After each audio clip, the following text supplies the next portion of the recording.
Hi everybody, you're very welcome to the channel again.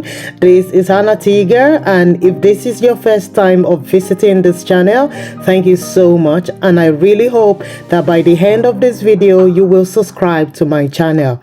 So in this video, I'll be showing you how to change a round neck bodice to a V-neck bodice. In my next video, I'll be showing you how to make a sailor's collar, so you want to watch out for that. The first step for me is to change my round neck to a V-neck. Having said that, you can still draft a sailor's collar with a round neck bodice. But having a V-neck bodice is easier and less stressful for me. So guys, let's get into the video. So what you want to do is to draft the V-neck. This is the front bodice. At the end of the day, I will lose a bit of shoulder allowance, as you can see. For my V-neck, I'll be losing a bit, but it doesn't matter because I'll still be fine. So you want to determine the neck depth. Here I already have 4 inches, so I'm gonna add 3 more inches, which will make it 7 inches in total. So I've got 7 inches neck depth here. You can decide to go for 6, but I'm going for 7. So all you need to do is to link it up to the shoulder line and blend it into the neckline as well, as you can see me here.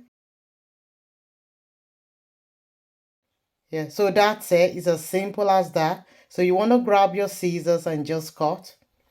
I want to say I've got half an inch seam allowance by the shoulder line. As you can see, I've got half an inch seam allowance. So you want to take note of that.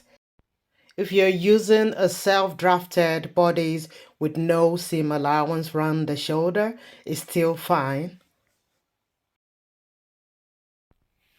Once that is sorted, you want to place your front bodice on top of your back bodice.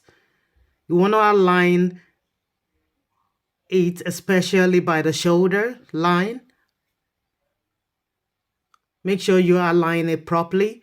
Then you're going to be reconstructing the neckline for the back bodies as well.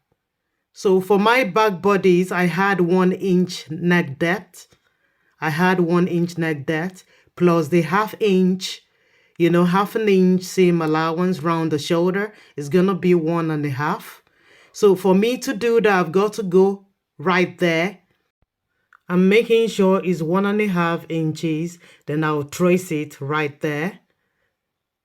Then I'm going to reconstruct the neckline round the shoulder and over there. And that's it.